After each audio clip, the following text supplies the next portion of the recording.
पैर का मूवमेंट देखो। Sit down. ग्रेजुएशन कब किया है?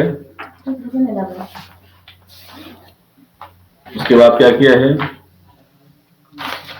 उसके बाद से क्या कर रहे हैं आप? तो 2016 में एमए इन सोशियोलॉजी की और 2015 में बैंक ऑफ बड़ौदा ज्वाइन कर लिया था। अच्छा, एज ए बिजनेस एसोसिएट। ठीक है। और ग्रेजुएशन किस सब्जेक्ट से है? फिजिक्स में। ऑप्शनल क्या है? Labour and social welfare. बहुत ज्यादा कॉम्प्लेक्स है। ग्रेजुएशन फिजिक्स से, एमए सोशियोलॉजी से, बिजनेस एसोसिएट है बैंक में, और ऑप्शनल लिया एलएसडब्ल्यू। इतना वेरिएशन जो होगा, ये तो प्रशासन के लिए ठीक नहीं है। आप तो तुरंत तुरंत हर एक चीज चेंज कर रहे हैं, स्थिरता नहीं है आप। नई नई चीज को सीखने का मौका मिल रहा है इसी बहाने।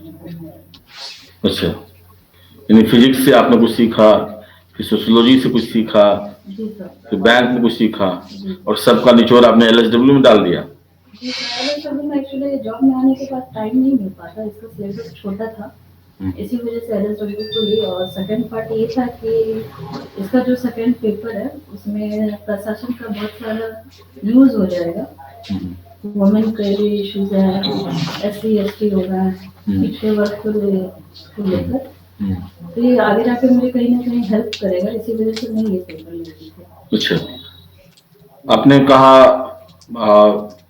सेकंड पेपर जो आपने पढ़ा है वो विमेन एम्पावरमेंट से जुड़ा हुआ है, एससी एसटी से जुड़ा हुआ है, ठीक है। और वो बताइए, एससी एसटी के लिए एलिजिबल कौन सी योजना है या कोई एक्ट है जो एससी एसटी से जुड़ा हुआ हो? एससी एसटी से सर जो बिहार गवर्नमेंट में भी कुछ स्कीम चलाए जा रहे हैं, जैसे मुख्यमंत्री अति पिछड़ा वर्ग सुरक्षा योजना, ईबीसी के लिए भी कुछ योजना है। तो ये क्या आपके एलएसडब्ल्यू के सिलेबस में इस तरह की चीजों को मेंशन करता है? योजना हो जाएंगे। अच्छा, महिलाओं से संबंधित कौन कौन सी एक्ट है? Act maternity benefit act 1961, equal remuneration act 1976, और ईएसआई एक्ट के अंदर भी मैटरनिटी बेनिफिट दिया जा रहा है। इस जो मैटरनिटी बेनिफिट में कुछ चेंजेज हुए हैं, क्या क्या चेंज हुआ है? सबसे बड़ी चेंजेस ये हुई कि जो 12 वीक का प्रोविजन था उसको बढ़ा के 26 वीक का कर दिया गया है। 8 pre Natal and 18 post Natal after delivery का, और फिर क्रेच की फैसिलिटी भी दी गई है आफ्टर अमेंडमेंट, कि जहाँ भी 50 वर्कर काम कर रहे हैं वहाँ पे क्रेच की फैसिलिटी प्रोवाइड करवाई जाएगी। इसमें कुछ टर्म एंड कंडीशन भी है। टर्म एंड कंडीशन का मतलब हुआ बेनिफिट के लिए कुछ कंडीशन भी रखा गया है क्या? सभी को मिलेगा ये चीज? जो भी माँ होगी सबको मिलेगा ये 12-26 महीने का? नहीं, कुछ टर्म कंडीशन है। कितने दिनों तक काम किए हुए होना चाहिए, ऐसा कुछ है इसमें क्या?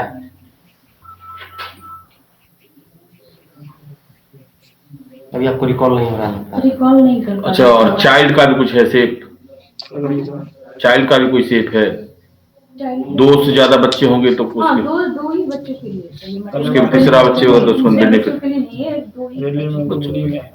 और ये नया प्रोविजन है कि कमिश्निंग मदर का भी इसमें डाला गया है।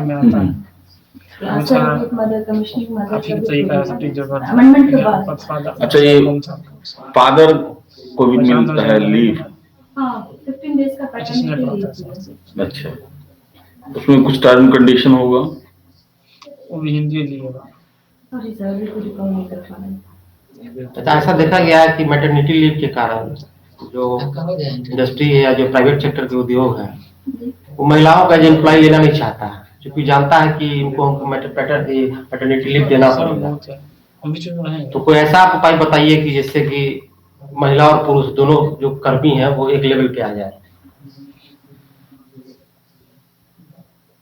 एक्चुअली सर जैसे संविधान में भी कॉन्स्टिट्यूशन में भी ये चीज मेंशन है कि आर्टिकल 42 के तहत आपको लेना है। देना है, लेकिन वो कतराते हैं महिला को एज एम्प्लॉय लेने से, इसीलिए कतराते हैं। उनको लगता है कि हमको इनको 3 महीने 4 महीने 5 महीने छुट्टी देना पड़ेगा वेतन के साथ। बच्चे पैदा कर देते हैं। तो ये कहीं ना कहीं महिलाओं के रोजगार पर प्रभाव डालता है ये कानून। जी सर आप बोल तो सही रहे हैं। तो ऐसा कोई उपाय बताइए आप जिससे कि ये समस्या ही खत्म हो जाए।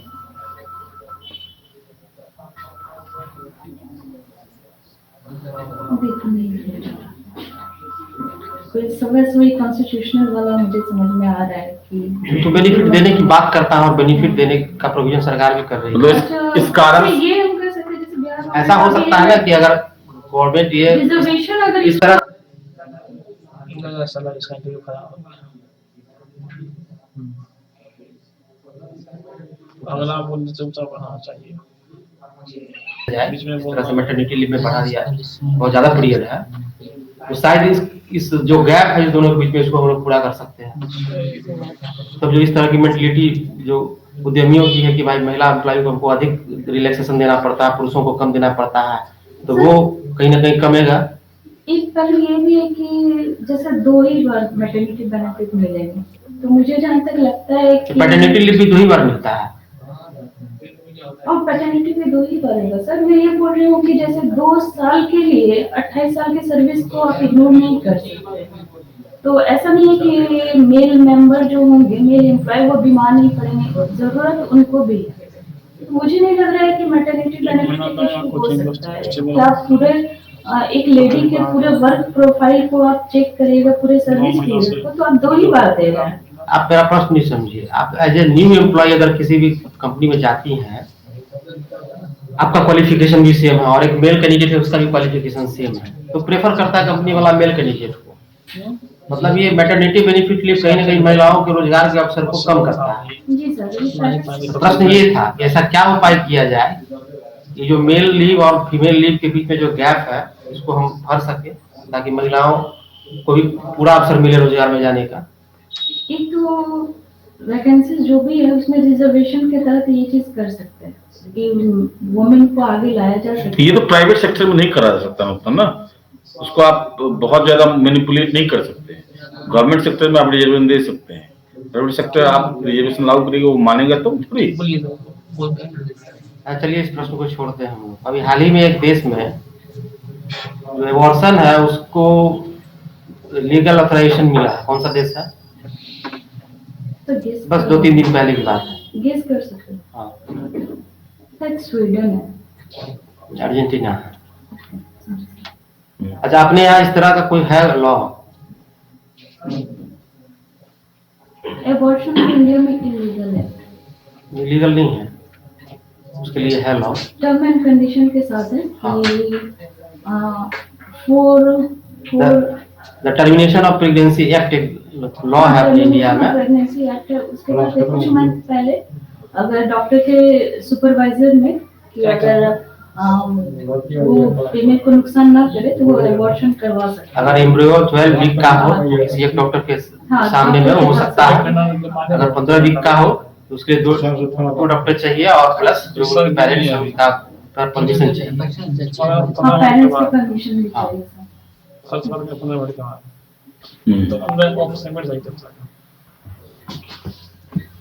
बिहार में बिहार सरकार के जो SC/ST विभाग से जो फ्लैगशिप योजनाएं चलती है, उस कौन सी योजनाएं चल रही है कुछ पता है? एक तो सर मुझे वही याद है अभी अति पिछड़ा वर्ग प्रोत्साहन योजना है इसमें, और एक है कि इंडस्ट्रीज के सेटअप में कुछ 10 लाख का प्रोविजन दिया गया है। 5 लाख है सब्सिडी के रूप में, 5 लाख है उसमें इंटरेस्ट रेट कम करके स्टार्टअप कर सकते हैं। बैंक से भी जुड़ी हुई है, बहुत ही सरकार का एमरजेंसी स्कीम है जिसमें कि SC/ST को लोन मिलता है। ये जो आपने बताया इसकी योग्यता सर उसमें स्किल ट्रेनिंग देने के बाद, वो ट्रेनिंग देने के बाद उसको स्टार्टअप के रूप में आगे किया जा सकता है। 10 लाख का उसमें लोन दिया जाएगा। और SC/ST से रिलेटेड कुछ योजना है जो कि LSW आपका है? अभी रिकॉल नहीं कर पाएंगे। मुद्रा के बारे में क्या जानती है, बताइए। मुद्रा योजना है सर, मुद्रा का पूरा नाम बताइए। Micro unit development refinance agency, SIDBI तो इसको प्रमोट कर रही है। और इसमें मुद्रा स्टेटस का स्टेटस क्या है? मतलब एक बैंक की तरह काम करती है या लोन फाइनेंसिंग एजेंसी है? इसको किस कैटेगरी में रख सकते हैं हम लोग? सर ये लोन फाइनेंस, पहले ये सिडबी के अंदर थी, अब ये इसको अलग कर दिया, एनबीएफसी के तरह ट्रीट कर सकते हैं हम लोग। हाँ, तो इसमें 3 तरह के लोन का प्रोविजन है, शिशु, किशोर और तरुण। शिशु में है कि 50,000 तक का लोन है, किशोर में है 50,000 से 5 लाख का है, और तरुण में 5 लाख से 10 लाख तक का लोन इसमें मिल सकता है, नॉन एग्रीकल्चर सेक्टर के लिए। एक एजेंसी है अपने इंडिया में जो कि जो भी ट्राइब लोग बनाते हैं, क्राफ्ट करते हैं, तो वो एजेंसी उसका सेलिंग मार्केटिंग करती है। कौन सी एजेंसी है? ट्राइफेड। क्या पूरा नाम है ट्राइफेड का? चलिए अभी रिकॉल नहीं कर पा रहे। अच्छा, अभी ट्राइफेड का कोलैबोरेशन हुआ है बहुत सारी कंपनियों के साथ इसी के सेलिंग के लिए, तो किसके किसके साथ वो बता सकती हैं आप? एक गेस कर सकते हैं, हाँ। अमेजन के साथ, हाँ, और फ्लिपकार्ट। अच्छा, ट्राइफेड की तरह ही एक और एजेंसी है अपने इंडिया में, उसको नाफेड कहा जाता है, इसके बारे में आपने सुना है? नाफेड सुनी है सर, लेकिन अभी नहीं कर पा रही हूँ। अच्छा, फिजिक्स आपका ग्रेजुएशन विषय रहा है क्या? फिजिक्स भूल चुके हैं या कुछ ध्यान में नहीं है? कोशिश करूंगे सर। अच्छा, ये सुपर कंडक्टिविटी क्या होता है? सुपर कंडक्टिविटी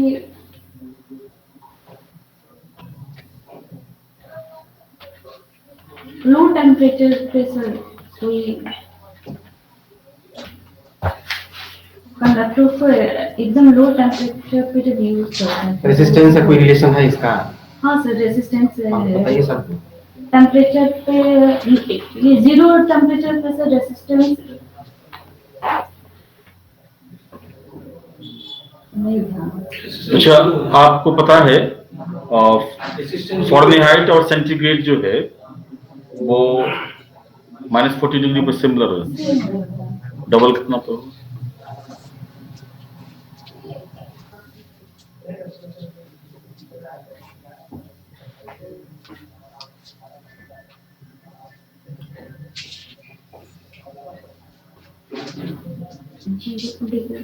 नहीं, इस 160 डिग्री, 160 फिजिक्स का अगर हम यूज करें कि डेली लाइफ में उसका क्या क्या यूज आप इंस्टेंटली देखते हैं, बताइए 3 कुछ डेली लाइफ में कि इसका यूज। इलेक्ट्रॉनिक्स के सेक्टर में तो देख सकते हैं सर, जो लाइफ की टोटली इसी पे डिपेंड है। और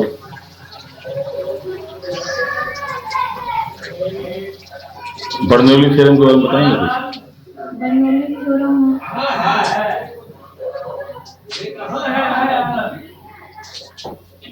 प्रेशर पे काम करता है।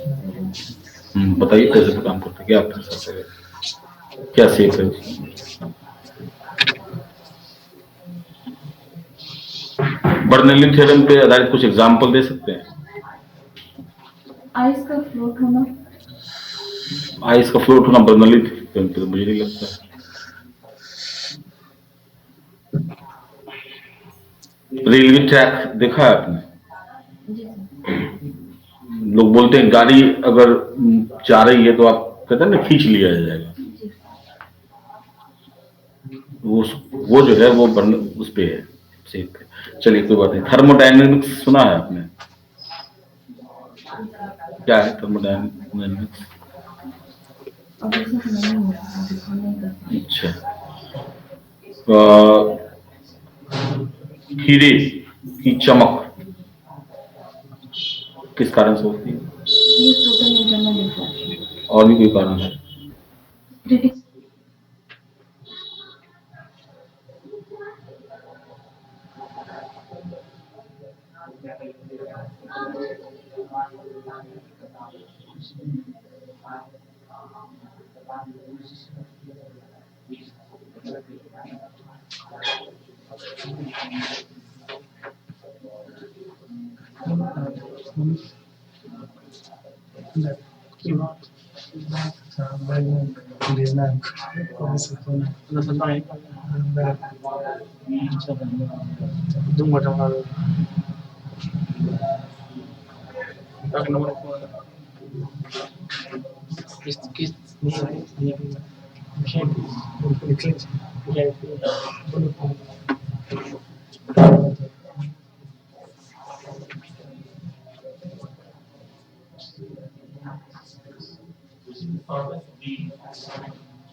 राजेश राजेश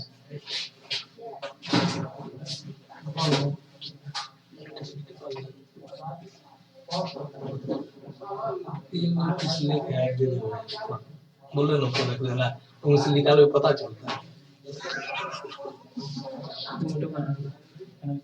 डर लग गया केला पूछी थी बहुत डर लग रहा सब सामान लेते हैं वो तो सर ऑफ हो गया क्या लैपटॉप ऑफ हो गया सर क्या सर का लैपटॉप होगा तो यहाँ दिखाई देगा ऑफ है मेरा मोबाइल का चल रहा मोबाइल से चल रहा है है सर का ऑफ है इसलिए सब आवाज नहीं आ रहा है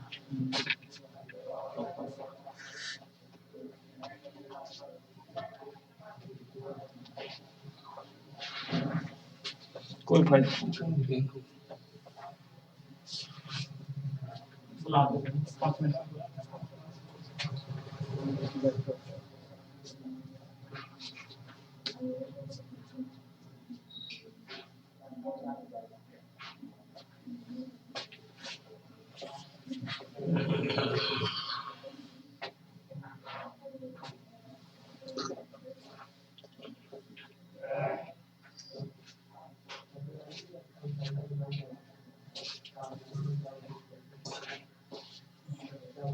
ट्रेन जो चलता है आदमी को पता खींच लेगा बर्नौली थोड़ा बताता है हाँ हेलो क्या होता है बर्नौली हमने कहीं सुना फिजिकल और मेंटल हैरेसमेंट उसको होता है तो उसको रखा जाएगा कि नहीं चाइल्ड लेबर में एंटरटेनमेंट इंडस्ट्री में तो सर है कहीं कहीं तो प्रोविजन है कि वो नहीं रख सकते, लेकिन इसको रेगुलेट भी किया गया है चाइल्ड लेबर की तरह कि वो रख सकते हैं। कंफर्म है आपकी नहीं है? हाँ सब कंफर्म तो उसको चाइल्ड लेबर नहीं रखना नहीं कंसीडर किया जाएगा। उसके साथ अगर कुछ जहाँ पे अगर कुछ प्रोविजन अगर उसका उल्लंघन होता है तो वहाँ पे फिर है कि पेरेंट्स को भी 10% का पेनल्टी देता है इसके अंदर। Okay, what is sui generis? sui generis sir जो अभी तक हुआ नहीं है और कोई भी ऐसा चीज जो अभी तक हुआ नहीं है वो खुद में डेवलप करते रहते हैं जैसे सोसाइटी। अच्छा, what is the effect of globalization in society, especially women? On women, Yeah. they came forward for their rights and women empowerment भी है, वो अपने राइट्स के लिए बोल पा रही हैं और benefits they know their self worth। Caste system को कैसे देखते हैं आप? ये पॉजिटिव रूप में देखती है या नेगेटिव रूप में देखती है? तो इसका आपके हिसाब से कास्टलेस सोसाइटी होनी चाहिए या कास्ट रहना जरूरी है? अगर हम कर सकते हैं तो मेरे हिसाब से कास्ट जरूरी है कहीं ना कहीं सोसाइटी के लिए, क्योंकि ये यूनिटी को प्रमोट करती है और यूनिटी प्रमोट करती है कि डिस्प्यूट लाती है? जाति के आधार पर हम लोग लड़ते हैं आपस में। जाति के आधार पे एक वो उसका पहलू है सर, लेकिन कहीं ना कहीं ये यूनिटी को प्रमोट करती है।